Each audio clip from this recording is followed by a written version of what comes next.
Woo! This is awesome. I'm so glad we went.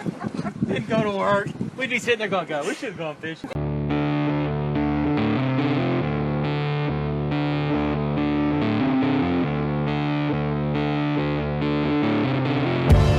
Welcome, everybody, to the Salty Yak Podcast, episode number 60. So we have a super special podcast for y'all. There's some of y'all that have been waiting for this.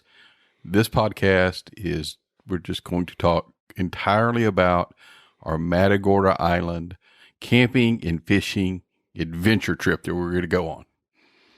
And with me, I have a veteran of the trip, Robert. Hello, everybody. So, this is this will be the third year. The third year that we've done the trip. The first year, me and my buddy Scott, it was Scott's idea. He was kind of the adventure guy anyway. And he wanted to do a kayaking and camping fishing trip. And so we came up with this idea to go out to Matagorda Island from Port O'Connor. So we're going to do it again. This will be our third year to do it.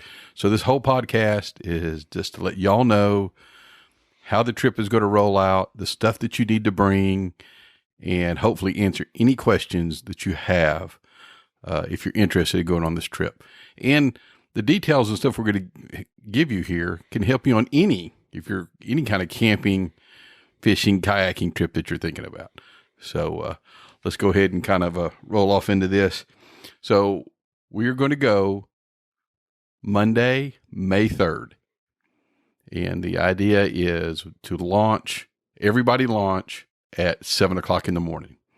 And we're going to come back on Wednesday, May the 5th. And we're usually back by early afternoon, 2, 3 o'clock, depending on, how long we fish on the way back.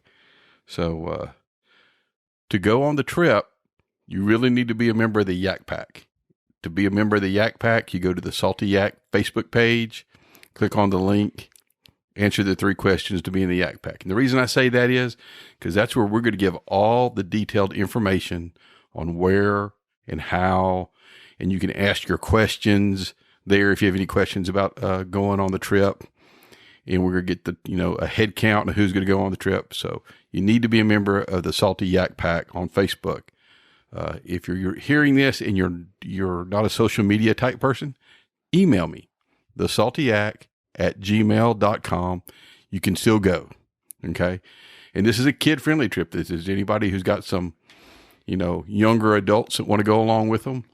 Nicholas is going to go with us. He's not a younger adult, but hey, he's still my son. Well, he's a young adult to us. Exactly. He's not near as old as we are, but need to be a member of the Salty Yak Pack. So we're going to leave that Monday, May the 3rd, out of the Port O'Connor Fishing Center in Port O'Connor. Now, the idea is to get there probably around 6 o'clock-ish and kind of get stuff ready. But we don't want to launch early in the morning in the dark. We want because there's a lot of guides that launch out of there. So we want to let them get launched and get gone and it be good and light. So we're saying 7 o'clock on that Monday. So, last year we had a lot of people that said they wanted to go, but when it came down to the day of going, there was only 3 of us at the boat ramp. Me, Robert, and our new friend, Mitchell. So you've heard us talk about Mitchell. You've heard him on the podcast. He talked about rod building. So he met us there. We'd never met him before. And he went and hung out with us for 3 days and fished with us. And heck, he provided dinner for us on... Pretty much. Yeah, for 2 nights. He was a go-to for sure. He was our go-to guy. Yeah. So some people, when we mention this trip, they find it a little intimidating. And they find it intimidating because, we tell them it's a 9-mile trip out to the island. So, Robert, your first trip, what did you think about the 9 miles going out there? I tell you, with all the fishing that we do and have done, it's really not that big of a deal because, it's not like it's a straight pedal 9 miles or a race by no means. Yeah. And we're not going across 9 miles of open water either, are we? No. And that's the beauty of it too, is there are plenty of places to stop just because you're starting to see action, whether you see bait or birds or what may it be. And that's okay. I mean, we're not, like I said, it's not a race to get out there. It's not a race. And I'm going to post a kind of a map kind of the path that we're going to take to get out to the island. And you'll see we're just using little channels through other islands and using these islands as cover. If the wind happens to be blowing a little bit, that we can use these islands as cover.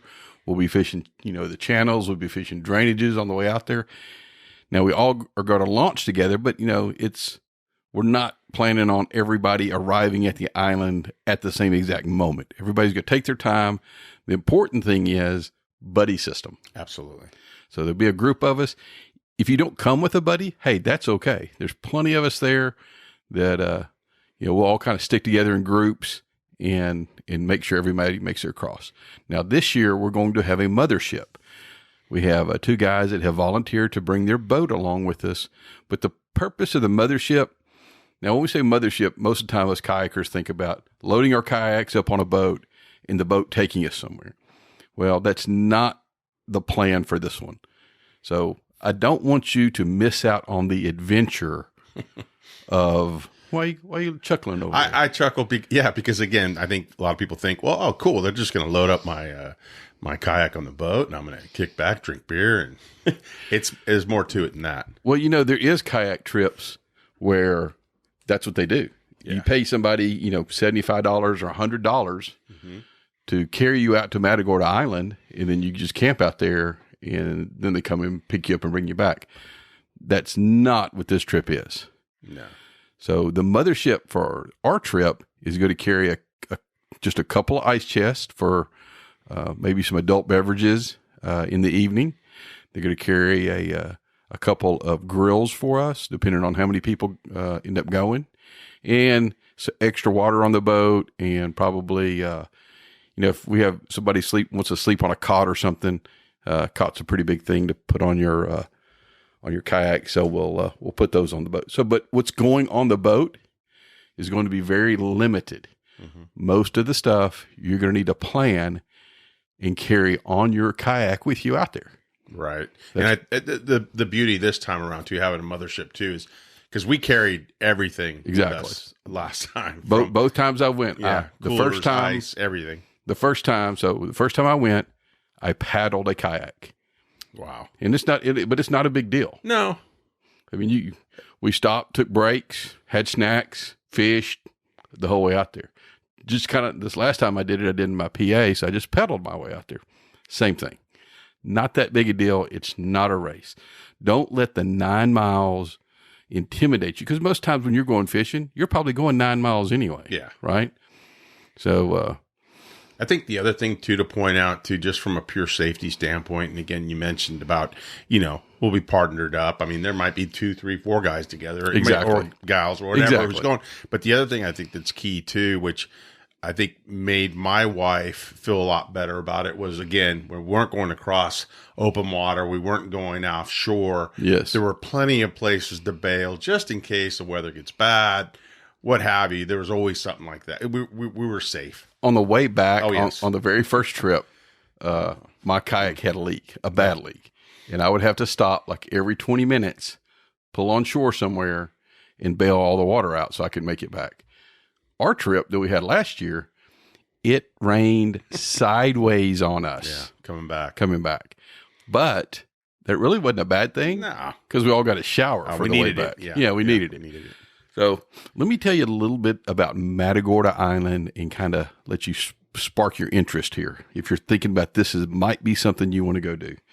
Matagorda Island is 56,000+ acres. It is 38 miles long, and it is the barrier island between the Gulf of Mexico and, the coast of Texas.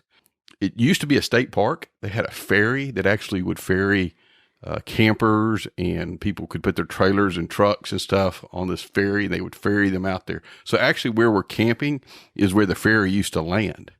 But now it's not a state park. It's a wildlife management area. And Parks and Wildlife does very, very, very little upkeep. They mow the grass out there around the few camping spots that are left, and that's it. Mm-hmm. So this is very primitive camping. There's no running water. There's no electricity. And there is no bathroom. So, And little to no cover. I mean, there's, just a couple. Well, you've got to take a little walk to go do your business, but it's not.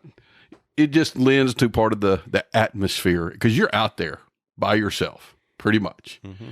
You see other fishermen and boats and stuff going by, but you're out there, and that's one reason we're going on a Monday through a Wednesday, is because we don't want to deal with the weekend traffic. Right. So just be more safe for us when we go out there, and there's less people, so we have a hopefully a better experience.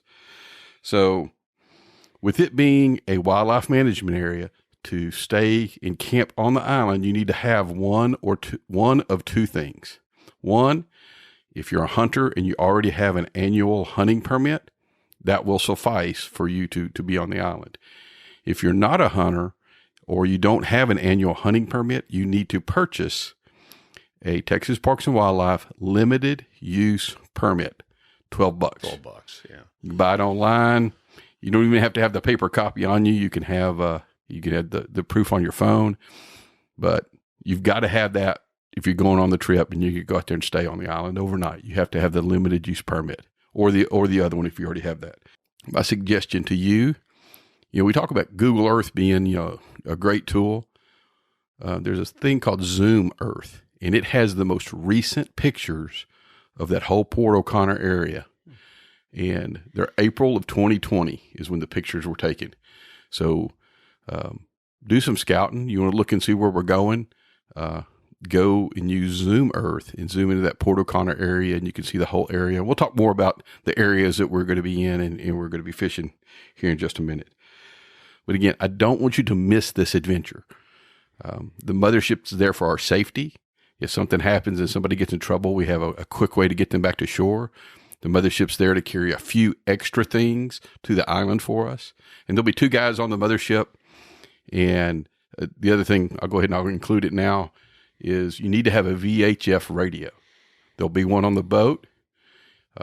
Hopefully everybody will have one, but at least in your little buddy group, when you go fishing for the day, be close to some. There's cell service out there, and it works okay. That VHF radio is going to be our go-to, and the cell phone will be a backup. Right now, looking on the Yak Pack Facebook page, guess how many people are interested? 20. Are you reading my notes? No. 20 plus. Okay, good. There's 20, and I know of some other people awesome. that are interested in going. Good. So 20 plus, but I fully expect there won't be 20 people show up there at the boat ramp. There'll be a little drop off. And that's okay, because I know life happens. Yeah. Not everybody can get off on vacation. Something happens at the last moment.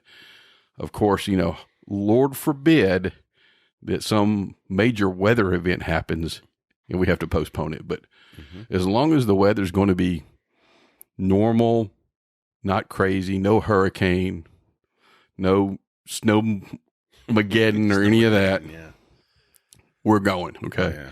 So let's kind of just dive into what to bring. Okay. First of all, we're going to start with the most important thing, water. Mm-hmm. There's no potable water on the island. So this is the way it was taught to me the first time I went out there. You need a gallon of water per day. Mm-hmm.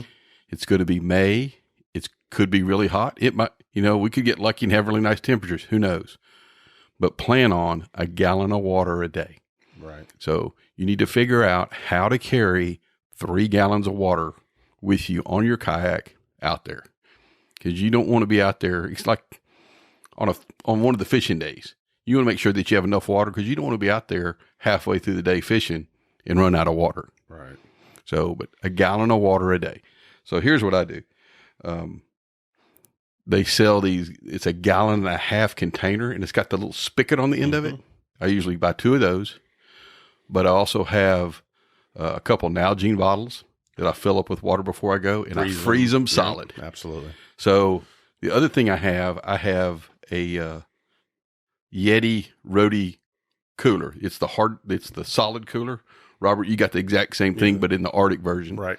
And it's just the perfect size to fit in the back of my kayak. Mm-hmm.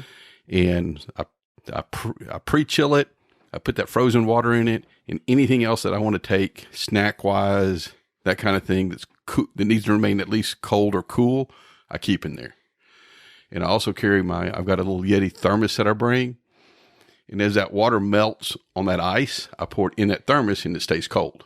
So I can have cool water to drink all day long. And then I brought along a little more ice too, and a couple fish bags that I usually take with me. I had those filled with ice, and they kept pretty well, and I was able to feed those to the cooler when we got to the island. And I mean, you got to have water. I think we even dumped ice out of those things when we left at the end. Yeah, because you didn't want to carry the extra weight back. And why would you? Yeah, exactly. But this time we are going to have the mothership.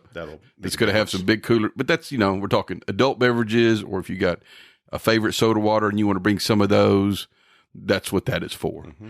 And we will put extra water on the mothership, but you need to have your personal supply with you. Sure. So water's number one. Another way I carried some, I didn't take it last year, but I took it the first year, a Camelback. I filled a whole Camelback full of water. There you go. And that's what I hung it on the back of my seat on my kayak, and I could just reach over and just drink out of the tube. Out of it. Yeah, that's a good idea. That worked really well. If water's important, what about sleep? Very important. So, like I said, this is a very primitive. There is still 3 covers, like basic awning covers that cover a picnic table. There's 3 of them left that have the roof still on them. There's 2 of them that are there that have no roof. So think about this. The 2 times that we've went, we just hammocked it. We could hang the hammocks in between the posts on these awning covers. Worked really well. Now, depending on how you like to sleep, depending on how many people go, there might not be enough room for everybody to sleep in a hammock. But what I already know there's people already planning on bringing like a 2-man tent and sleeping in a 2-man tent. And that works too. So here's your options: a hammock. But if you bring a hammock, make sure you bring a bug screen cover to go over it, because we are out there on Matagorda Island, and the potential for the mosquitoes to be bad is high. The first year we went out there, I didn't even have to put mosquito spray on. We weren't bothered by the mosquitoes one bit. Now, about what would you say about last year? We got mosquitoes last year. I mean, any way that you're going to sleep, just count on you got to have something for mosquitoes. More than just spray. You got to have a cover. Yeah. Of some sort. They weren't running you off like in the daytime, in the mornings and stuff. It wasn't bad at all. No. But at night, if you didn't have some kind of cover or something, you would have a restless night trying to fight off all the mosquitoes. Right. So a bug screen for your hammock. If you're sleeping in a tent, that could act as your bug spray, your bug screen. Whether you're sleeping on the ground or whatever you need there. If you need a ground pad or whatever. If you have a rain fly, now I have a rain fly for my hammock, and of course a rain fly for your tent, because there's a possibility you need to be prepared to sleep in the rain too. Sure. So something to cover, whether it's a tarp or if you're sleeping on a cot or whatever you have, something to cover you so you can get out of the rain if it does in fact happen. So, and then like I said, we said the tent. The tent, Curtis is going to stay in a tent. Okay. And his idea is he's going to take a thermocell and put it in the tent with him. And those work really good in a confined space like that. So, So something to think about when you're thinking about how you're going to sleep. You might bring a light sleeping bag or a blanket. What I usually bring is my old military poncho liner. And so I sleep in my hammock and I just wrap up in my little poncho liner.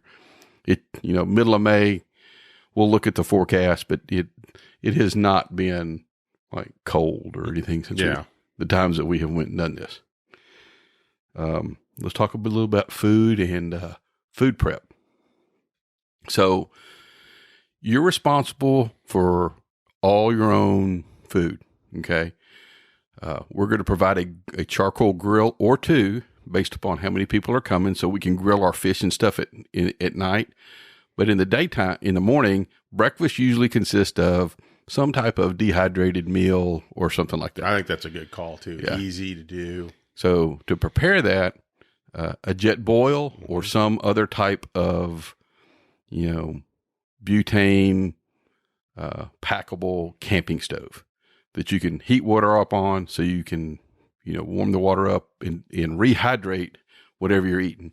Or some guys will do MREs or something like that. Something quick. You can get up in the morning, fix it pretty quick, and we can get out and go fishing. Mm-hmm. Bring a lighter. You're going to need a lighter. Light your stove. And you're going to need some type of eating utensils. What I have just from my backpacking, I have a plate, I have a fork and a spoon. That's and all all you that. need. Yeah. That's Just all you something need. light. We're not going to bring any paper products like paper plates and stuff like that. So just some kind of camping plate and spoon and stuff that you can kind of wash off or just at least wipe off or something and reuse. Stainless steel container to boil your water in. And for those of y'all that are coffee drinkers, you need to, I'm not a coffee drinker. Figure that out how you like to do it. Figure that out. Whether, heck, y'all could be, y'all bring the French press or whatever. I don't know. Yeah. Do whatever you want to do to have your morning coffee. So, but like we said, breakfast, usually a dehydrated meal. My favorite and my go-to is Mountain House. And they have that, it's like eggs, sausage, and biscuits. That was good. It was really good. Yeah, it was tasty. But there's some Mountain House and there's some other different varieties of stuff out there that you can take that are dehydrated and you can just rehydrate. How do you think we'll do? Will we do the tin foil with the fish? I thought that was a good way to do it. Just pack it in foil and put it on the, easy. You're stealing my thunder. Am I? Yeah. Man, I feel bad. Okay, I'll get over it. So usually the way the day rolls, well, let's kind of back up here. So we get there in the morning. Everybody launches at 7. We take our time. We go out and we fish our way all the way to the island. I usually go ahead and just go into the island and fish my way there and then unloading all my stuff, setting up camp, getting all that extra weight out of my kayak. Yeah. And then leave there again and go fishing for the evening. Generally, like the next day, we get up early, have breakfast, get up early, and head out for pretty much an all-day fishing trip. And you can head, we'll talk a little bit more about this, but, there's all kinds of places you can go. But, generally we were going out and we were staying out till like 2 or 3 in the afternoon, coming back, maybe taking a little break, and then going to fishing again in the evening. So during that time on the water that you're fishing, because you're out there pedaling and paddling around, you need to hydrate. So you need to make sure that you have enough water with you, and you need to also be fueling because you're expending energy. So you need to take some type of lunch, snacks. Because I remember what we did, we fished along, and then we pulled over there at Fish Pond, we all anchored up, and just sat there and like had a little lunch together. Sure. I think somebody had brought a cold beer along in the cooler with them. So, but you're refueling your body so you can continue to go on. So you're not getting cramps, you're not getting fatigued, and it's not, not interfering with you're having fun out there catching fish. So dinner, as Robert was talking about. Yeah. So our idea is there's some old ground grills there from when it was a state park, but they're not in very good shape. So this year what we decided is with the mothership, we would bring 1 or 2 charcoal grills, and we would use those charcoal grills to grill our fish on. So you could do redfish on a half shell if you wanted to. We're going to bring aluminum foil for y'all. And all the seasonings, the blackened seasoning and some other, if you got some special seasoning that you like, bring it. But, wrap some of that fish up in aluminum foil, have it seasoned. We're going to bring butter since we'll have the ice chest on the boat. We'll bring some butter and we'll grill fish, for the evening meal. But what you might want to do is bring a side. Yes. Because if you don't catch a fish and you don't have a buddy that's like willing to share his fish with you, you might be eating rice or noodles, whatever your side is. Beans, whatever you got. So, so think about it if you want to do a side or something for your evening meal. I've done rice in the past. I think we did noodles. But rice and beans would be another good one to go along with it. So whatever tickles your fancy on that. but we'll provide the aluminum foil and the seasoning and the charcoal grill. We'll provide all of that for us for our evening meals there. And then, hopefully, we'll have the ice chest with a few cold beers in it. So you'll need to bring your adult beverage, and we'll put it in the ice chest that's going to be on the mothership. But, there you go. Yeah, but don't bring a case of beer because you're not going to have time to drink a case of beer. No. So I think that worked out good the way you and I did it, and Mitchell too. We didn't bring a ton of beer, but we made sure we had maybe one or two for the day. If we drank something when we were fishing, and maybe one or two for night. I mean, it wasn't like we had. That wasn't the purpose of the trip. I think I took 6. Yeah, I think I took 6. I think I had a 12-pack, but I mean, we shared too. Yeah, so just stuff to think about. Yep. All right, let's talk about other items that you're going to need to bring. Or you may want to bring. These could be like, some of these you need to have. But some of the stuff you can add to or take away from the list. Number 1, Vhf Waterproof Radio. Need to have one. Okay? I know that I don't have one right this moment. I need to get another one. So that's going to be for contact from kayaker to kayaker and from the kayaker to the mothership. Yeah. So here's another one. You probably don't want to go without this one. Okay. Any idea? Well, there's a lot of things that I don't want to go without. Well, I'll start with the number 1 on your list. Number 1, suntan lotion. Hey, sunscreen's on there, man. You gotta have sunscreen. Well, I know it probably. Well, let's finish the sunscreen go one with first. The sunscreen. I know where the other one is. Or sunscreen and sun protection, hat, long sleeve shirt, pants, all of that. So sun protection, you need to have all that. So what's the other one, Robert? First aid kit. Oh, dang, you're wrong again. No, but yes, that's on the list. Big one too. Need to have a first aid kit with you. Yeah. So, and you also need to have TP and wipes. Well, you especially. Yes. Yeah. Well, yes. Hey, and maybe somebody will be good enough to bring a shovel too. Like I think it is already on the list. Right. We have 2 military e-tools that are coming along. So you don't have to worry about bringing something to dig a cat hole with. It'll be provided for you because we already have 2 of them. There's no reason for us to have 12 of them out there. No. So, but yeah, TP and wipes if you want them because you're going to have to go out there and squat in the bushes at some point. Or dudes. Like what you're going to bring your dude wipes again? I still have those the dudes. I didn't use they're them. They're probably all dried up by now. Ready to go, man. Ready to go? I checked them, yes. Okay. A dry bag. Because you're going to want to pack some of this stuff, in a dry bag for the ride out there. Because you never know. You could get wet. Sure. You could get rained on. Lord forbid you might take some water on or something. But so you want some of that stuff packed in a dry bag. Right. Sunscreen, we talked about a headlamp with extra batteries. Good idea. For, stuff there around camp. We're probably not going to be. So the idea is in the morning when we launch from the Port O'Connor Fishing Center, we're not launching in the dark. Okay. It's going to be good light before we launch. Now, we're probably not launching in the dark, going fishing on Tuesday morning or on Wednesday morning.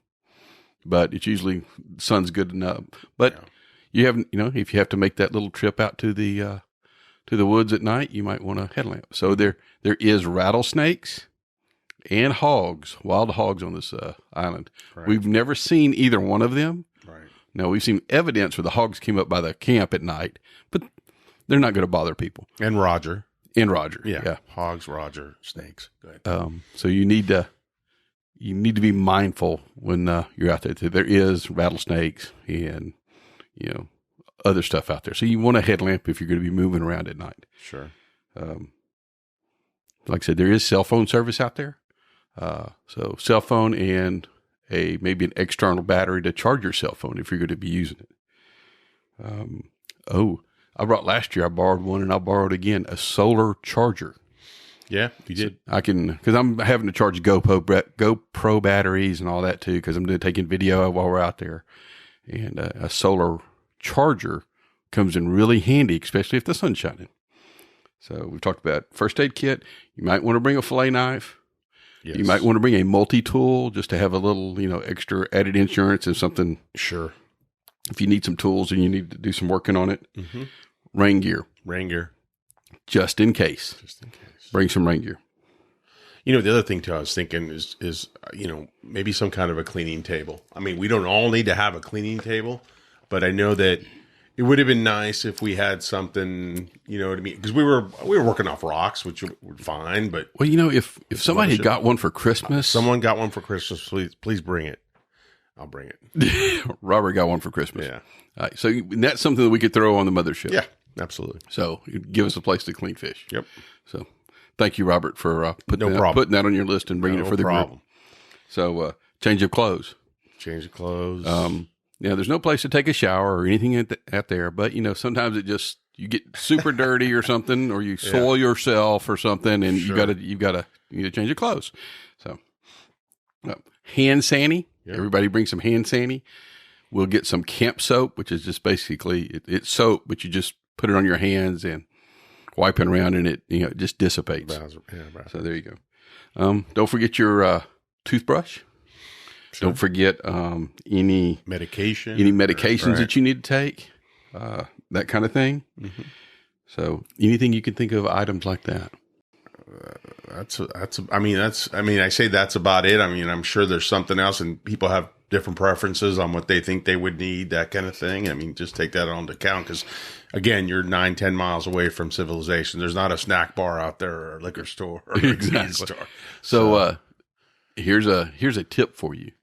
You get all your stuff together while your kayak is sitting in the garage. Go pack your kayak. Yep.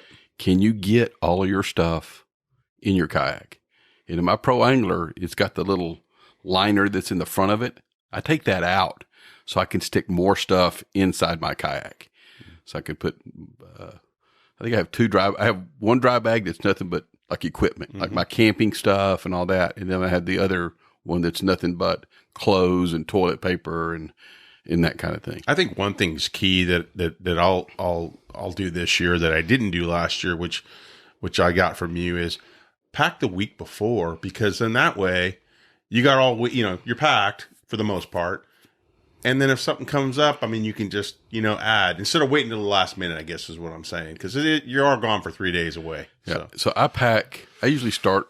So we are recording this podcast so we can get it out to you 60 days before the event.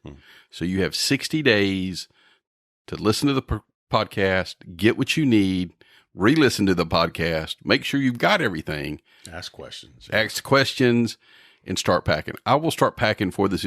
What I do, I start packing 2 weeks before. And when I say packing, I start making piles. Mm-hmm. There'll be a pile of stuff on my kayak for my kayak stuff. There'll be a pile of stuff in the bedroom, stuff that I'm getting out of my closet and I'm wanting to take. So I start making piles. And then when I'm 5 days out, I start packing all the stuff and making sure, that I've got everything. Because in that time while I'm making piles, I'll remember stuff. And I can go add it to the pile. Mm-hmm. So that's how I pack. And the whole game to this, like I said, you're responsible for yourself. You're responsible for bringing most of your own stuff. I mean, other than the charcoal grill and the seasoning and the aluminum foil, you're responsible to bring the stuff for you and take care of yourself. Yeah, and we can attest. I mean, we were able to bring we really didn't go without. I think we did pretty darn good. And we were able to get that all on our kayaks without a mothership. So it's going to, you know what I mean? It's going to be even a little easier, so to speak. Yes. Those kayaks do hold 500, 600 pounds. You do know that. So you remember when we got them, Oof. So you remember carrying them down and putting them in the water. So they were quite heavy. And crossing our fingers that they were going to sink. And then we got in them. Oof, wow. And then we had to cross the intercoastal, because that's the first thing you've got to cross is the intercoastal. Right. There's no shallow water to kind of test your kayak. And so you got to kind of think when you pack that thing of weight wise, you don't want to put too much weight in the front. Right. You don't want to put too much weight in the back. Balance it when out. It kind of equaled out. But we all got, because I remember the first, few pushes of the pedal, you were kind of wondering, how is this thing exactly going to feel? And Mitchell was really concerned because he was in I think he's got a 2016 Outback. It's the older body style. And he was a little concerned, but... Yeah, but Mitchell weighs 150 too, probably. So, anyway. But, all of his gear and stuff in that kayak, I mean, it looked good. He was not like riding low in the water. No. So, but in the PAs, we had no problems. No, we got plenty of room in the PAs. So, pre-pack your kayak. Make sure you can get everything that you want to take in your kayak. And if you can't, reevaluate. Is there anything that you can bring along? Oh, this was another thing I had on there. Think about stuff that can do double duty. Sure.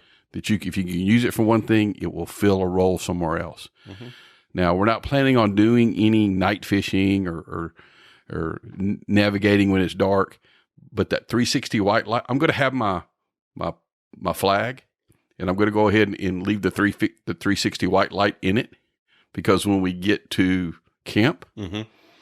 perfect camp lantern. Mm-hmm. Perfect camp lantern.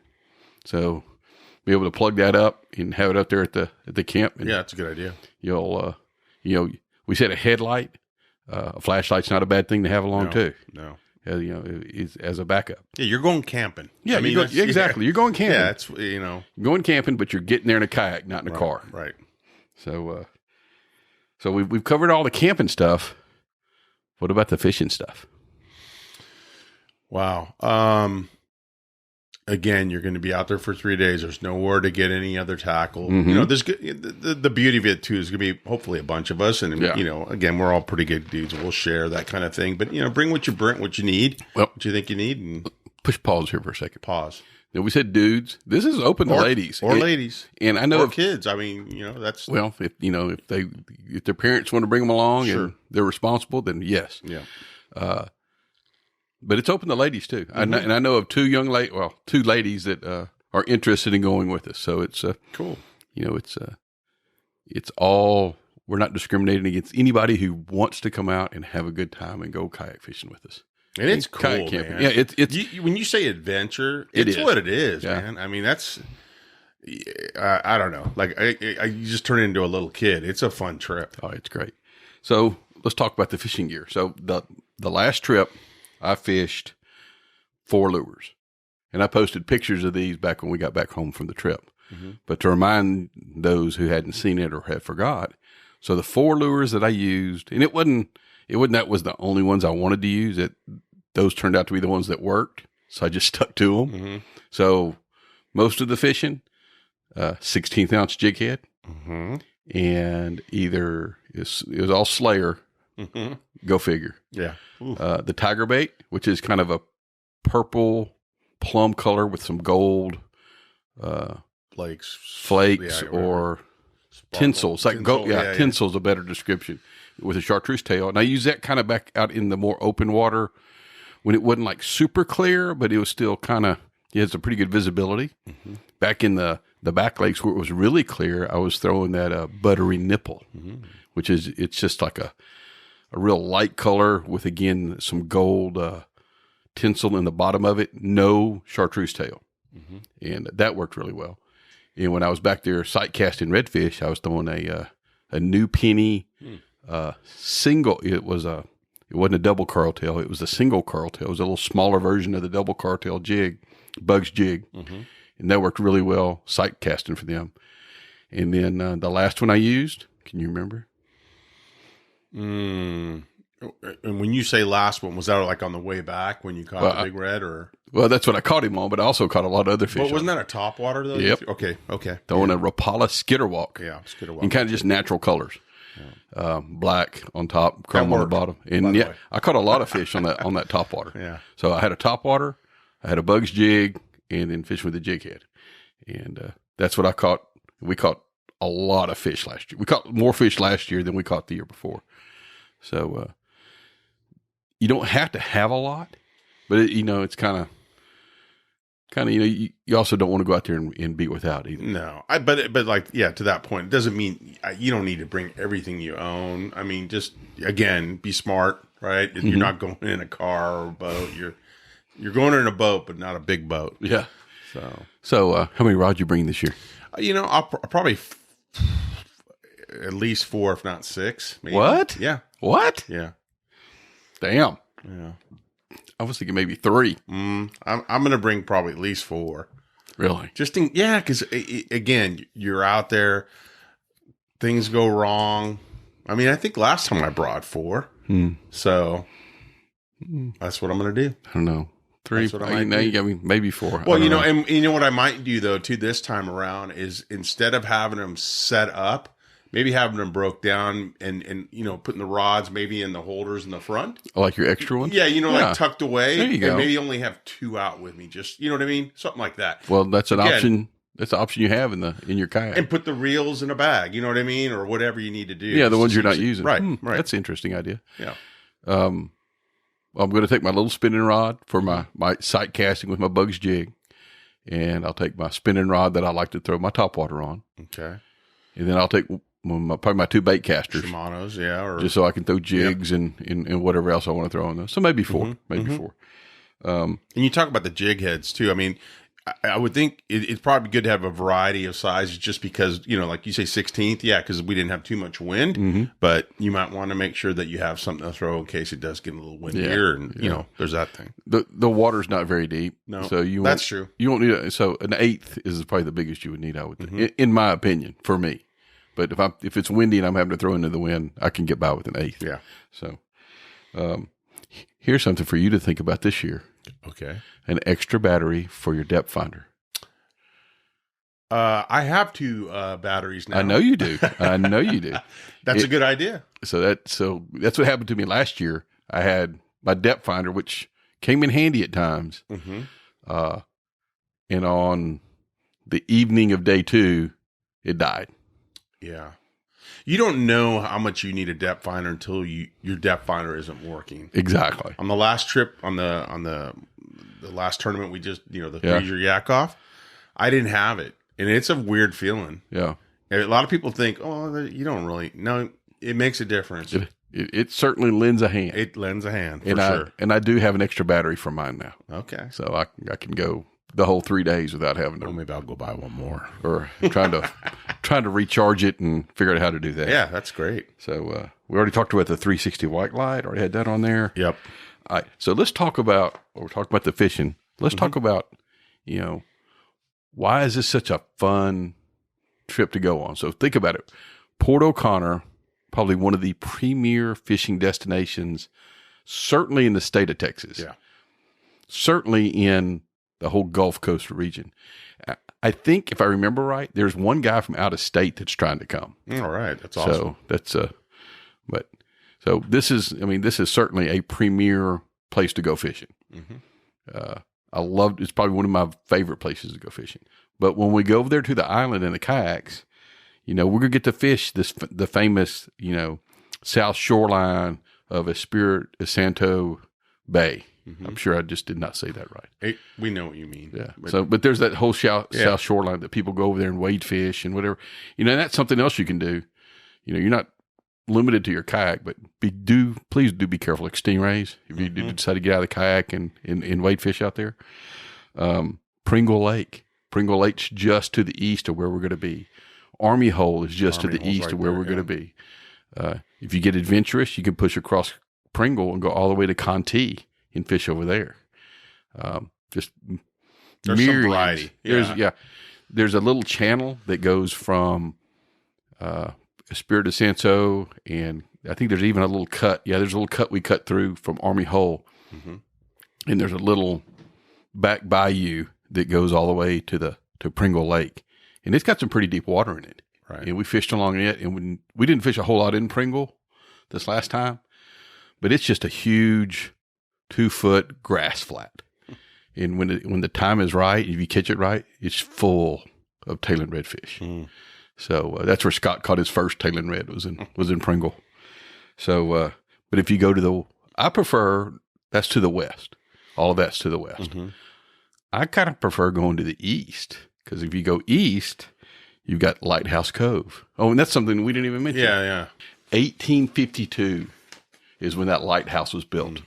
So there's a lighthouse on Matagorda Island that's still there, right there by Lighthouse Cove. You can see it. An 1852 lighthouse, a little interesting piece of history. You actually, on the island, it's a 2-mile walk to get to the lighthouse.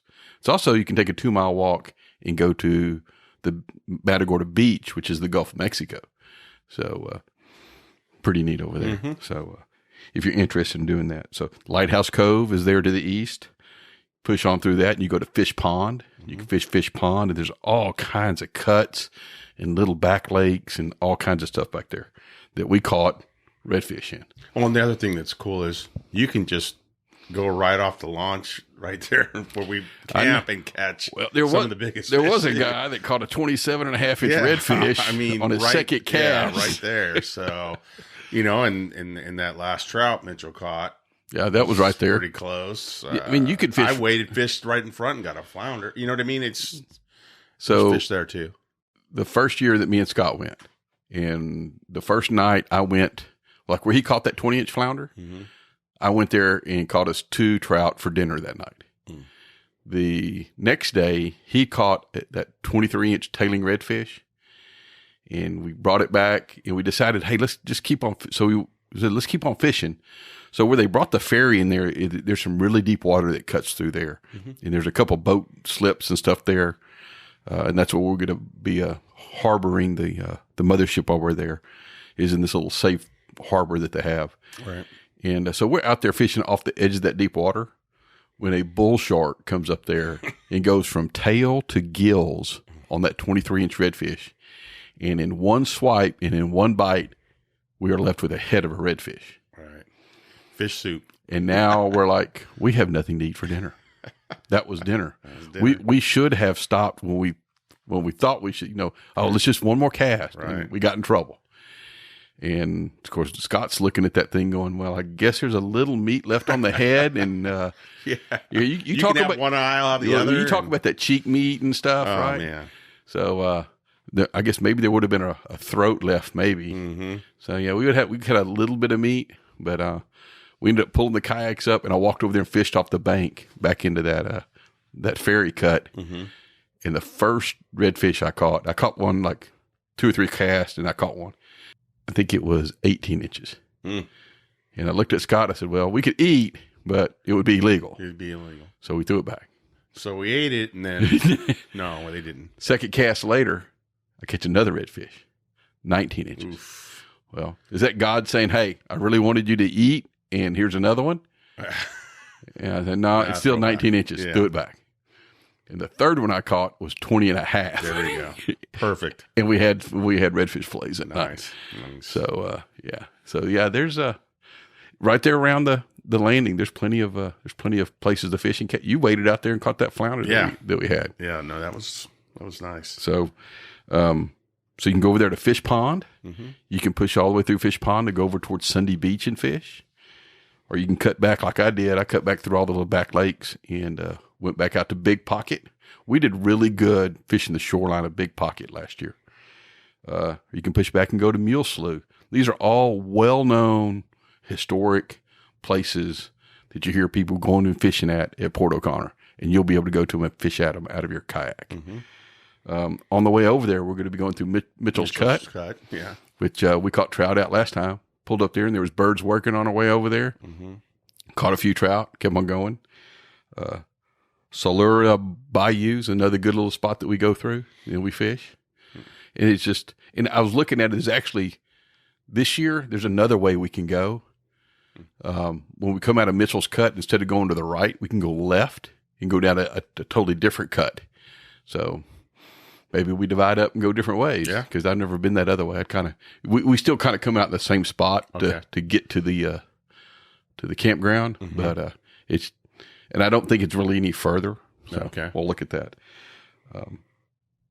Any more thoughts on the fishing and the fishing spots? No, just the other thing too, just the whole excitement and the different kind of mindset on you're there, you're having fun, but you got to also keep in mind that you need to catch some fish and keep some fish for them to eat. I mean, I just remember early on, we were catching fish and they were keepers and throwing them back because we'll keep catching them. Or if you hadn't heard the story, so we get there that first evening, right?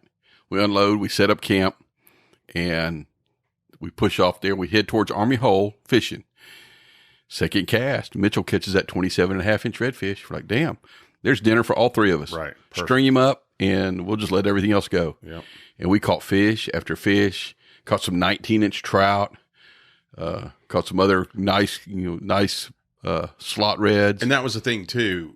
We wouldn't keep anything for the next day. No. We caught what we ate that day, and that's what you ate. So, but the fishing was so good there, so close to camp. Yeah. The next day, we're like, well, there's no reason, in that morning, I was catching fish over around Fish Pond and Big Pocket. Let them go.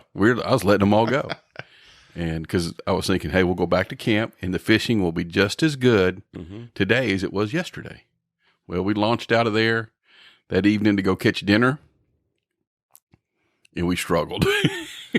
Well, I mean, yeah, you're talking the second day, I guess, right? Yeah. Well, we had a trout and basically in the flounder, right? Mitchell had one little trout, and then you had went back and you ended up with that flounder. Right. So we had him, but he was still only, 16 inches, 17 inches? Yeah, it wasn't big. He wasn't big at all. It wasn't going to feed all of us. Yeah. We neted at least one more good-sized fish. Yeah, that was the plan, but we tried to go catch one more legal fish. Yeah. Couldn't do it. No. We tried and tried and tried, and we all ended up coming up. Sun's coming down. To the, kind of got in the same area over there off of that ferry cut. Yep. And I was fishing, and finally I'd given up. I told Robert, he came over there, and I'm like, I'm going to go back and I guess start the fire or. Right. I got some beef jerky. Bake some, I got some.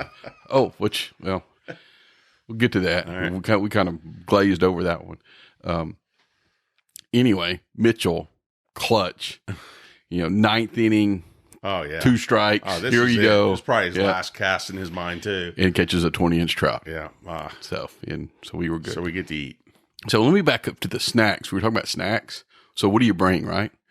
So beef jerky's great. Yeah, beef jerky's awesome. we call it hunter stick or snack stick that we take. Crackers, cheese and crackers, summer sausage. I've got the Yeti Roadie, so I'll take some cheddar cheese that I can slice up and eat with crackers or eat with summer sausage during the day when we're out there fishing. So think about stuff like that that you can carry out there. Paydays. Yeah. I love it. Me, I love a payday. Sure. Any kind of energy bar, that kind of stuff. And another thing to think about is your salt intake. If it's going to be hot, you're going to be drinking lots of water. You're going to need something to help regenerate that. Now, it could be salt tablets. What I was bringing, I just brought a couple bottles of Gatorade. Yeah. And I would have like 1 bottle of Gatorade a day. Or, pickles, something there to help, especially if it's going to, if we look at the forecast and it's going to be really hot, we're going to need something. You're going to need something to replenish your electrolytes too. Yeah. So, or some of those electrolyte mixes that you mix in with your water. So that's something to keep in mind as you're packing and you're buying stuff and getting ready for this. It's just, just not water. In fact, I've even used some of those flavor packs sometimes. You get tired of drinking water sometimes. So that's just another little side thing there. So I've got some homework for y'all. If you're still listening to this and you are down to go to Matagorda with us, you have homework. Number 1, go on to Zoom Earth and learn and do some research and see this whole area that we're going to be fishing, and pick you out some areas to go fishing. Pick out some areas that you like and you want to go check out. That's number 1. I know that's really hard and y'all really have a tough time doing that. Number 2, it's probably even more tough than number 1. Go to the Salty Yak YouTube. Scroll down till you see I think I had to break it up into 3 videos. 3 days, yeah. So like the first video is like day 1, second video is day 2, then the third video is day 3. But go and watch those YouTube videos and you can actually see where you're going to be camping, some of the areas you can be fishing, and some of the other areas. Oh, and this is another thing that just popped in my mind because we were thinking about. So on your kayak, all your normal stuff that you would kind of normally bring, but I would make a little adjustment here in your anchor. Now, if you've got a power pole, great. I hope your battery lasts the whole 3 days. If you're one of these people that have a trolling motor on your kayak, I hope you can pedal it too. I hope your battery will last 3 days. But more importantly, think of your anchor system. A stakeout pole does not work real well in Matagorda or Matagorda Island area because it's a sand bottom and it's a hard sand bottom. Yeah. Power pole works really well if your battery's working. So you need some type of sand anchor. What I use is literally a 5-pound weightlifting weight, like the kind, the circular one that you put on a barbell.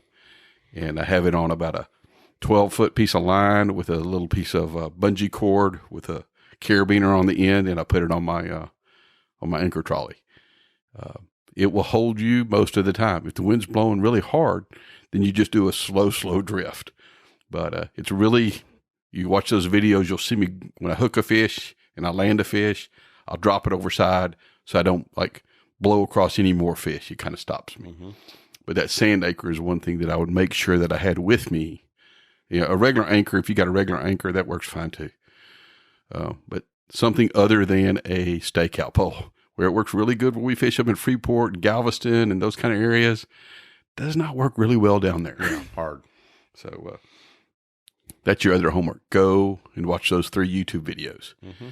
So we get this podcast put out. I'm also going to put a new post up on the Salty Yak Pack Facebook page, and I'll attach it so it stays at the top.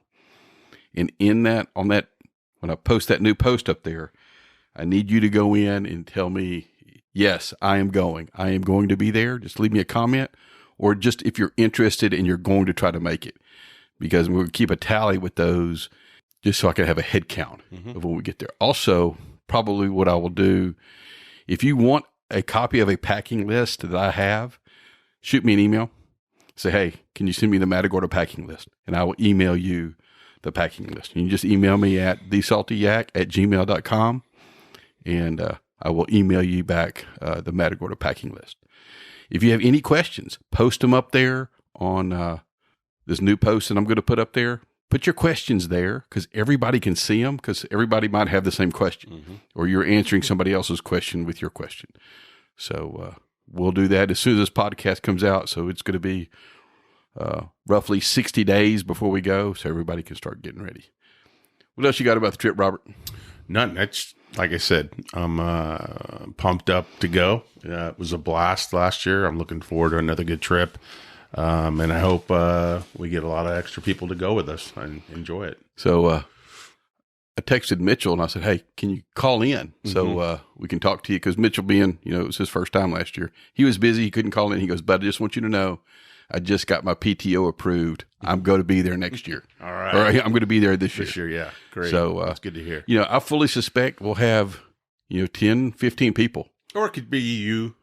You Mitchell and me and Mitchell. Well, you, me, Mitchell, Nicholas, Kevin, Curtis. There was a couple other ones. I would say there's a solid 10. Okay, great. For sure, 10. Good. I think Gigi said he was down. Oh, that'd be awesome. So, and there was a few other ones that had said that they were in. So yeah, it could be 20. Yeah, which would be great. I mean, there's plenty of places. No, there's plenty of places to sleep, and there's plenty of places to fish. And if we had a big group out there, that would be absolutely, and we might have to get some kind of little. Side pot going. Yes. Yeah. I was thinking the same thing too. I mean, it's about fishing, having fun, and eating, but it doesn't hurt to have a little. Somebody have some bragging rights or something. Sure. So, just a quick recap for you: May 3rd through the 5th, Monday through Wednesday, Port O'Connor Fishing Center. We are launching at 7 a.m. There is a $5 fee to launch, but there's plenty of parking. And the great thing is, we pay that fee, we park there. And there's somebody always there, and nothing's going to happen to our vehicles. Does that include the parking fee, or is it? That's including the launch fee. Yeah. Okay. So the $5 is the parking fee and the launch fee, and there's somebody there watching our stuff. So you don't have to worry about your truck getting broken into while you're gone or any of that.